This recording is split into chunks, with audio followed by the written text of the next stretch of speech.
നമസ്കാരം. നാളെ മുപ്പട്ട വെള്ളിയും 1-ാം തീയതിയുമാണ് എന്ന പ്രത്യേകതയുണ്ട്. കൂടാതെ മകം തൊഴൽ, ആറ്റുകാൽ പൊങ്കാല കഴിഞ്ഞു വരുന്ന വെള്ളിയാഴ്ച കൂടിയാണ് നാളെ വളരെ പ്രതീക്ഷകളോടെ ഒരു മലയാള മാസം ആരംഭിക്കുകയാണ്. മീനം 1 നാളെയാകുന്നു. മീനമാസവുമായി ബന്ധപ്പെട്ട് നാളെ ചെയ്യേണ്ടതായ പ്രധാനപ്പെട്ടതായ ചില കാര്യങ്ങളെക്കുറിച്ചും നാളെ കാണുകയാണ് എങ്കിൽ ആ മാസത്തെ അനുകൂലമാക്കുന്ന ആ കാര്യങ്ങളെക്കുറിച്ചും വിശദമായി തന്നെ ഈ വീഡിയോയിലൂടെ മനസ്സിലാക്കാം. ആദ്യം പരാമർശിക്കാനായി പോകുന്നത് കാണേണ്ടതായ വസ്തുക്കളെ കുറിച്ചാകുന്നു. കണി എന്ന് പറയുമ്പോൾ ഒരു വ്യക്തി ഉണർന്ന് ആദ്യ 24 മിനിറ്റിനുള്ളിൽ കാണേണ്ടതായ വസ്തുക്കളാണ്. അതിനാൽ 24 മിനിറ്റിനുള്ളിൽ തന്നെ കാണുവാൻ ഏവരും പ്രത്യേകം ശ്രദ്ധിക്കണം. ആദ്യത്തേതായ വസ്തു മഹാലക്ഷ്മി ചിത്രമാണ്. മഹാലക്ഷ്മി ചിത്രം നിങ്ങളുടെ വീടുകളിലുണ്ട് എങ്കിൽ തീർച്ചയായും മഹാലക്ഷ്മി ചിത്രം നിങ്ങൾക്ക് കാണാവുന്നതാണ്. എന്നാൽ കുടുംബത്തിലെ ഒരംഗം അതിരാവിലെ ഉണർന്ന് ആദ്യ 24 മിനിറ്റിനുള്ളിൽ തന്നെ 5 തിരിയിട്ട് ഭദ്രദീപം തെളിയിച്ചതിന് ശേഷം മഹാലക്ഷ്മി ചിത്രം കാണുന്നത് ഏറ്റവും വിശേഷമാണ്. ആ കുടുംബത്തിലെ മറ്റംഗങ്ങളും ഇത്തരത്തിൽ കാണുക. ആന തുമ്പിക്കൈ പൊക്കി നിൽക്കുന്നതായ ചിത്രം കാണുകയാണ് എങ്കിൽ അത് മഹാഭാഗ്യം തന്നെയാണ്. ആ മാസം നിങ്ങൾക്ക് ഏറ്റവും അനുകൂലമായി തീരാൻ പോകുന്നു. സമ്പൽ സമൃദ്ധി ജീവിതത്തിലേക്ക് കടന്നു വരും എന്ന പ്രത്യേകമായ ഫലമാണ് നിങ്ങളുടെ ജീവിതത്തിലേക്ക് വന്നു ചേരുക. അതിനാൽ തീർച്ചയായും ഈ ചിത്രം അല്ലെങ്കിൽ മറ്റു ദേവതാ ചിത്രങ്ങളാണ് എങ്കിലും ഇപ്രകാരം നിങ്ങൾക്ക് കാണാവുന്നതാണ്. ഭാഗ്യം നിങ്ങൾക്ക് അനുകൂലമായി തീരും. കൂടാതെ 5 തിരിയിട്ട മുൻപ് പരാമർശിച്ച പോലെ നെയ്വിളക്ക് കാണുന്നതും ഏറ്റവും വിശേഷമാണ്. അതോടൊപ്പം ദൈവിക ചിത്രം കൂടി കാണുമ്പോൾ ഇരട്ടി ഫലമാണ് വന്നു ചേരുക എന്ന കാര്യം പ്രത്യേകം ഓർക്കണം. മറ്റൊന്ന് തുളസിയാണ്. പ്രധാന വാതിൽ തുറന്ന് 2 കൈകളും കൂപ്പി തുളസിയെ കാണുന്നത് ഏറ്റവും ഉത്തമമാണ്. നിങ്ങളുടെ ജീവിതത്തിൽ കടബാധ്യതകൾ ഉണ്ടാകാം. അത്തരം കടബാധ്യതകൾ തീരുവാനും 4 പാട് നിന്നും പണം കൈകളിലേക്ക് വന്നു ചേരുവാനും സഹായകരമാണ് ഇപ്രകാരം തുളസിയെ കാണുന്നത്.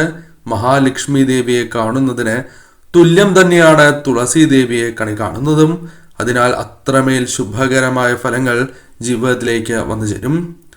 പാൽ കാണുന്നതും ഏറ്റവും ശുഭകരമാണ്. ആരോഗ്യവർദ്ധനവിനും ഭാഗ്യം അനുകൂലമാകുവാനും സഹായകരമാണ് പാൽ കാണുന്നത്. ശുഭകരമായ ഫലങ്ങൾ തന്നെ വന്നു ചേരും എന്ന കാര്യം നിസ്സംശയം പറയാം. ആ മാസം കൂടുതൽ നിങ്ങൾക്ക് അനുകൂലമായി തീരും.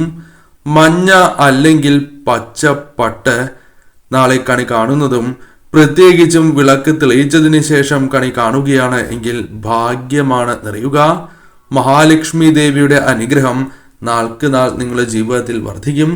അതിനാൽ തീർച്ചയായും നിങ്ങൾ പൂജാമുറിയിൽ തന്നെ പട്ടുവച്ച് കാണുന്നത് അതീവ ശുഭകരമാണ്. ഈ കാര്യം പ്രത്യേകം ഓർക്കുക. ഈ പരാമർശിച്ച വസ്തുക്കൾ കൂടാതെ ചില വസ്തുക്കൾ കാണാൻ പാടുള്ളതല്ല.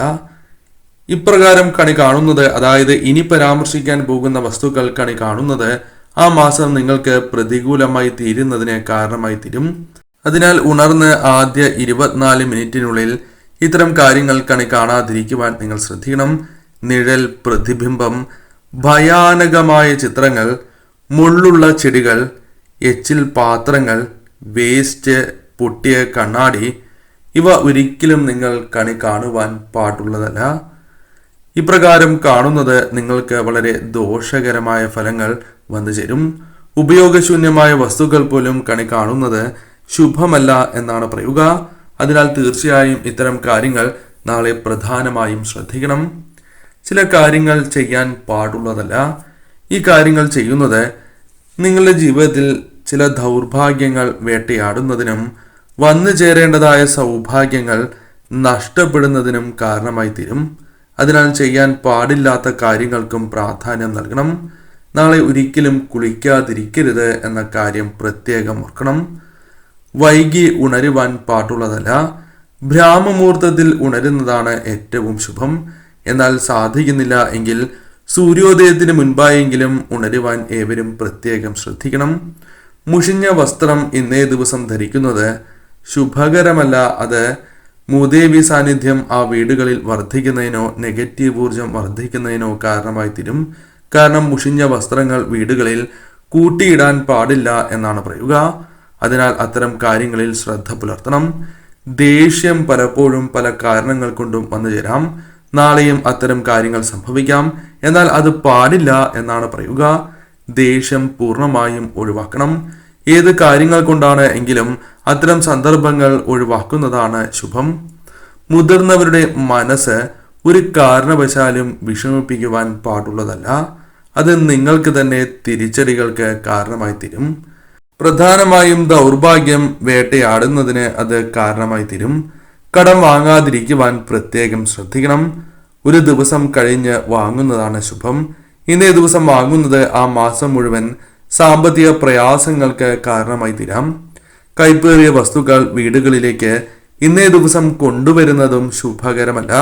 അത് മൂർച്ചയേറിയ വസ്തുക്കളാണ് എങ്കിലും ശുഭമല്ല എന്ന കാര്യം നിസ്സംശയം പറയാം.